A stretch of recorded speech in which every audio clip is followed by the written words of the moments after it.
Bonjour à tous, nous allons vous présenter aujourd'hui notre projet d'entrepreneuriat, l'entreprise Jungle Games, qui est un studio de jeux vidéo et un prestataire de services.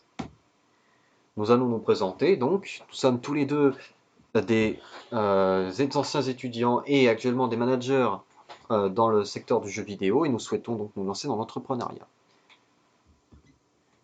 Donc, je suis chef de projet dans cette activité ainsi que directeur marketing.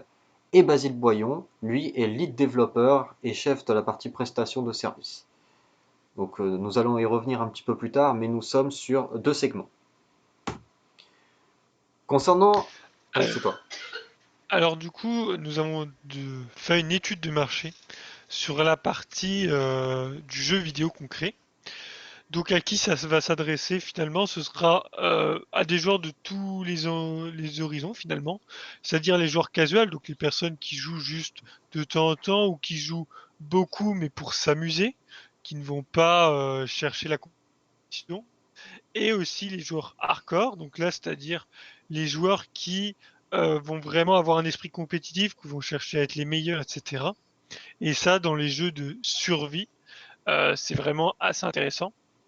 Donc la moyenne d'âge, on s'est basé donc sur du tout public, donc en majorité de 15 à 30 ans. Évidemment, plus de 30 ans, c'est totalement possible, hein, et ce sera le cas, juste que ils seront beaucoup moins nombreux que entre 15 et 30 ans. Ensuite, le nombre de clients potentiels, donc étant donné que notre jeu sera en version française et avec une traduction anglaise, on se base sur plusieurs dizaines de milliers de personnes, si ce n'est plus, mais étant donné que ce sera notre premier jeu et qu'il y a une partie de marketing à faire au début, on va pas viser trop loin évidemment. Et du coup, donc, pour l'aspect marketing, donc on va faire un peu de communication, que ce soit par les réseaux sociaux, Facebook, Twitter, etc., que par des influenceurs, donc des YouTubers, des streamers, etc., qui eux vont relayer le jeu en allant directement discuter avec eux. Et on a peu de concurrents dans le domaine des jeux de survie. Tout ça parce que c'est quelque chose qui commence à émerger sur les consoles et donc qui, par le passé, n'était pas extrêmement présent. Ensuite, l'environnement d'affaires. Donc, nous, ce qu'on veut, c'est un jeu de qualité. Donc, double A, donc c'est-à-dire qu'on n'est pas sur du triple A qui ont des budgets de plusieurs millions, mais sur un jeu qui ne peut pas être considéré comme un petit jeu indépendant fait par une ou deux personnes. Un jeu vraiment très intéressant. À titre d'exemple, on pourrait prendre Biomutant, on pourrait prendre Green Hell, qui sont des jeux qui sont sortis il y a peu. Donc, comme j'ai dit, c'est un jeu avec un concept qui reste assez original. Donc, on a très peu de concurrents qui lient à la fois un jeu de survie avec un jeu d'énigmes. Donc, c'est pour ça que on veut vraiment utiliser cette originalité pour promouvoir notre projet. Donc, peu de concurrents potentiels. Et en plus de ça, le revenu secondaire. Donc, le revenu secondaire, ça s'apparente à de la prestation de service. C'est-à-dire qu'une fois que certains de nos employés, comme les game designers ou autres, auront terminé leur travail, au lieu de les embaucher pour quelques missions, on les embauche sur CDI. Et donc ces personnes vont pouvoir travailler pour d'autres entreprises en restant nos employés et donc rapporter une rentrée d'argent en fait qui vont permettre au développement en parallèle du projet. Alors, concernant le plan des opérations, dans la phase de réalisation du jeu, nous avons donc dans un premier temps la réalisation d'une étude de marché à faire et la validation du concept à réaliser.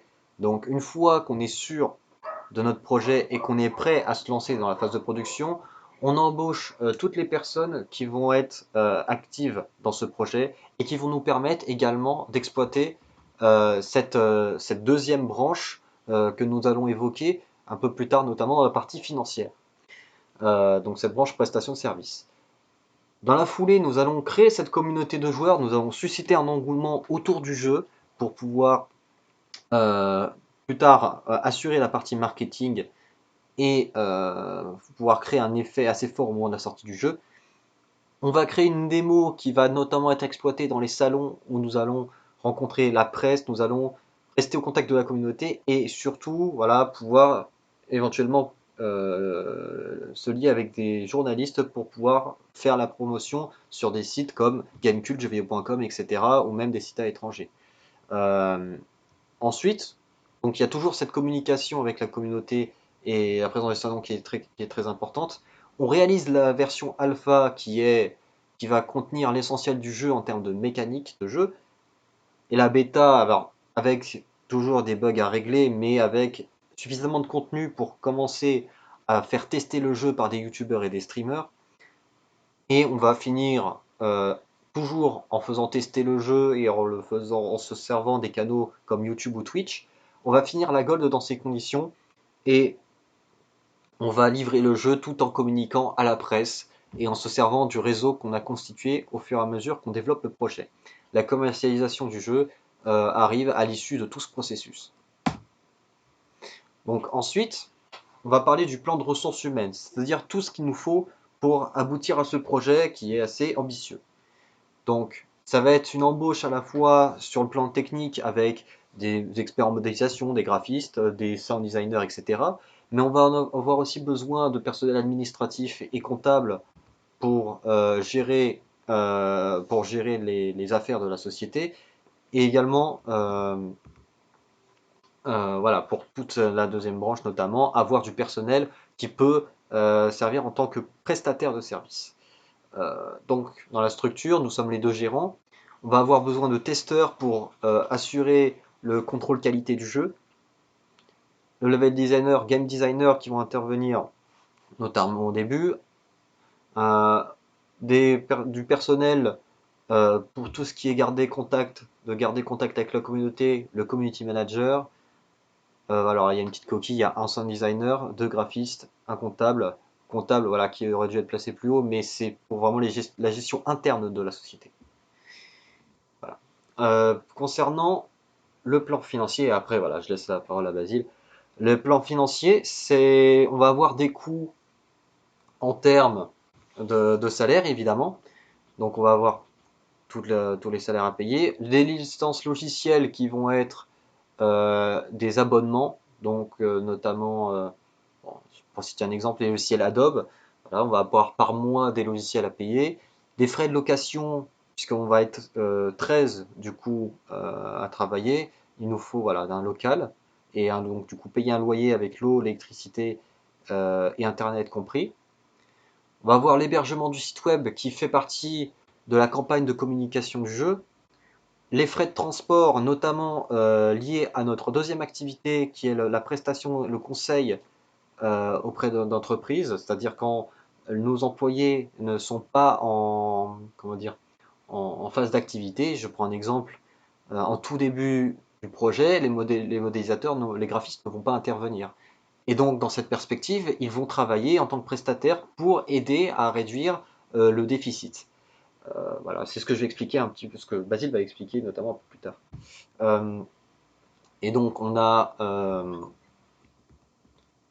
donc ces frais de transport, des dépenses diverses et des dépenses imprévues. Donc, on se donne une marge de sécurité. En termes d'immobilisation, c'est tout ce qui est classique dans une entreprise. Donc, et là, en l'occurrence, voilà, comment dirais-je, des ordinateurs qui doivent être très performants au vu de la qualité du jeu attendu. On a en termes d'achat cette fois des licences logicielles et on a toujours pareil ces dépenses imprévues qui sont enfin qui constituent un garde-fou en fait et une marge de sécurité. Voilà. Ensuite, donc, pour parler des bénéfices finalement, on a donc utilisé Budgeto pour tracer une courbe. Donc on peut voir au début, la première année, donc on ne gagne pas forcément beaucoup d'argent. C'est-à-dire que bah, finalement, étant donné qu'on n'a que la prestation de service qui entre en jeu, on perd de l'argent au final. Mais à partir donc de 2022, donc là où notre jeu commence à sortir, on peut voir que la courbe commence à augmenter, étant donné qu'on prévoit en fin 2022 et début 2023 de vendre environ 100 000 exemplaires de notre jeu. Donc à titre de comparaison, des jeux comme Green Hell, qui ont fait très peu de pubs, ont atteint les 1 million d'exemplaires vendus. Des jeux comme Valheim, qui ont été développés par 5 personnes et qui, pareil, n'ont fait aucune pub, ont été vendus en 2 mois à 7 millions d'exemplaires. Donc on reste sur des chiffres assez bas, mais dans le but se prendre une douche froide en se rendant compte que finalement on a vendu que la moitié, etc. Donc on part sur des chiffres qui sont sûrement plus bas que ce qui sera fait si on atteint la qualité que l'on veut, mais qui restent suffisantes pour, comme vous pouvez le voir, permettre à l'entreprise de se développer et de rapidement compléter ce déficit en fait.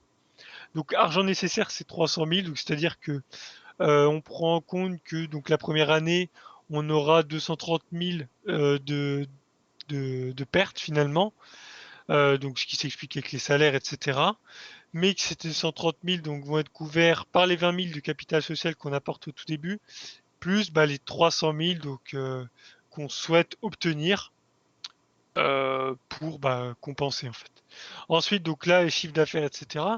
Donc là, les 2 375 000 euros, ça, c'est ce qui va permettre, ce qui va venir avec donc la vente du premier jeu plus la prestation sociale. Et ensuite, pareil, 2023-2024, donc là, c'est par la suite développer un autre jeu, toujours dans le même style, survie, etc. Sauf que là, on souhaite donc plus ou moins réembaucher peut-être un petit peu et monter un petit peu au niveau de qualité. Donc, ce qui permettrait d'augmenter le nombre de ventes, donc passer environ à 200 000 par exemple, 250 000. Et ensuite 2024-2025, donc ça c'est pareil, on continuera. Donc il y aura encore la vente des précédents jeux, plus l'autre jeu. Alors on pourrait se dire que ça devrait encore augmenter, mais nous c'est pas forcément ce qu'on souhaite. Ce qu'on souhaite c'est d'arriver à un niveau assez stable avec une bonne réputation pour qu'ensuite plus tard on voit pour intégrer dans du triple A, etc. Donc voir à travailler avec des gros studios tels qu'Ubisoft, etc. Et donc on ne cherche pas à dépenser tout ce qu'on aura engrangé pour essayer de faire un triple A qui ne se vendra peut-être pas du tout en fait. On cherche juste à arriver à se faire un gage de qualité suffisant pour que des gros studios nous remarquent en fait. Et du coup, rentabilité, donc ça c'est le déficit C'est ce que tu causé par le disais. développement du jeu.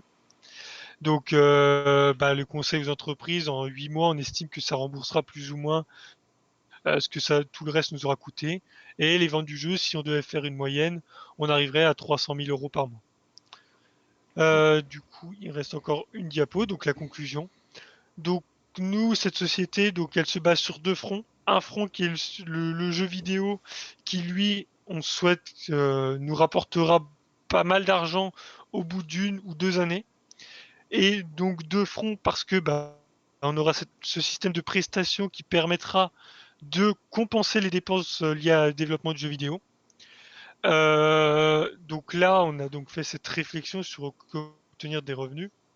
Ensuite, l'embauche de professionnels. Donc ça, tout au long de l'année, on va directement se baser sur du recrutement de professionnels et pas de débutants pour rapidement proposer ce gage de qualité et donc se forger une réputation de qualité.